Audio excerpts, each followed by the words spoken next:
Okay, welcome. Today what I wanted to really show you is about how to paint for processing emotions.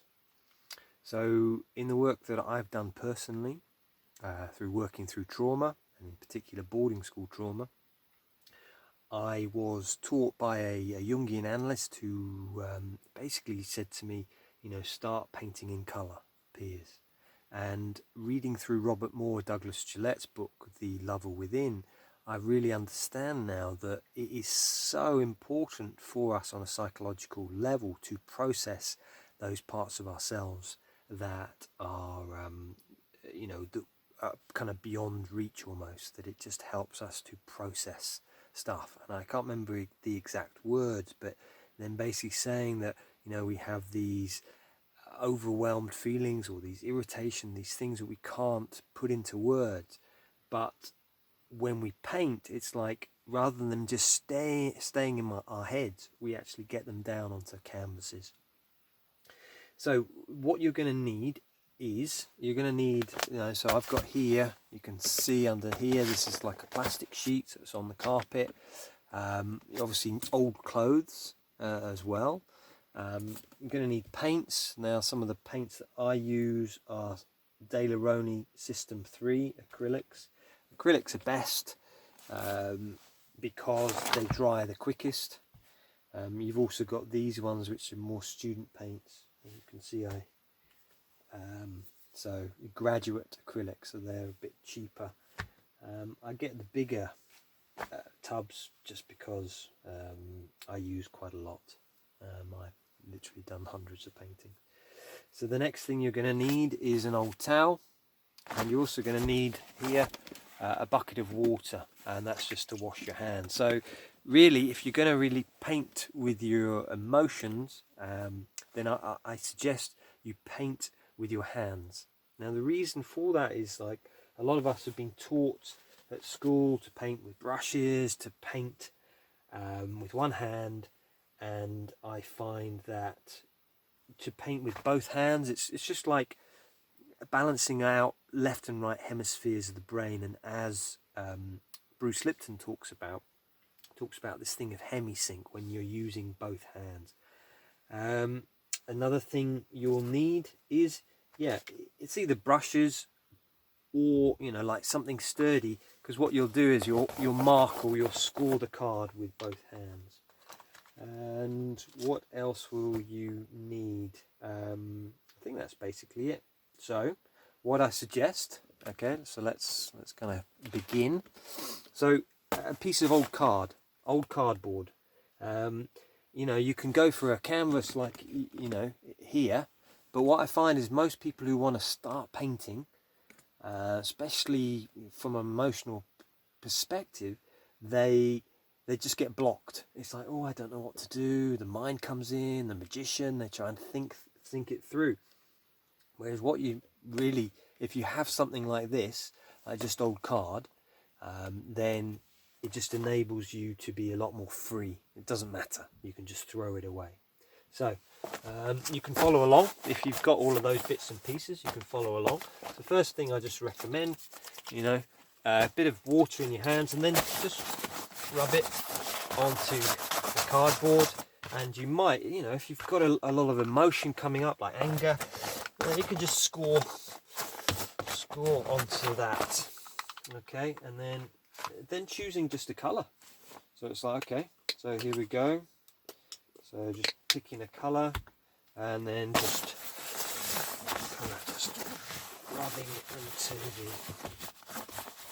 the canvas, and then just carrying on. Really, you just go with it, and it is really. And I find I might cough. There might be a physical release. There might be tears, but it's really important that you move physically. You're actually moving the body using both hands, and then again you might focus on a memory or something which is bothering you, and you're just scoring, you're kind of getting it out. So like as Moore Douglas Gillette, rather than it being in your head, it's on the page. So you just go with the feelings, Now, you know, they talk about this in psychology, that certain colours mean certain emotions. So I paint very intuitively, and I just go with what I feel. If I'm feeling a lot of anger, then yes, I end up using a lot of red or oranges. Whereas if I'm feeling much more in my heart, feeling balanced in love, then, you know, I'll probably use greens or whites, yellows, things like that. But generally I like to start painting, just getting the flow going. And this is another really important thing, is you paint, and then you just, once you've finished, you filled it up, just let it go. You know, that's it, done. And then you've got another piece of cardboard or a painting you want to work on again, so, you know, get another painting down, just washing the hands. And I find that I don't generally paint for very long, but once I've done my first one on card, or a couple on card, then I want to move to the canvas, and it's a very different feeling. Rather than it being a lot of anger, I'll find, okay, yeah, I want to do something different, so it might be, okay, yeah, I'll do a few kind of brush strokes, and it's much more relaxed after that.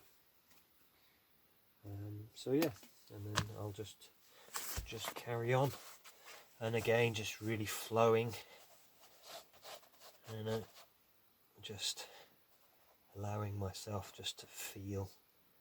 Now, this is really important to note, is that as you paint in this space, that you'll want to judge it. Oh, this is right, this is wrong. And what I do is I just put it over there, so I obviously can't move the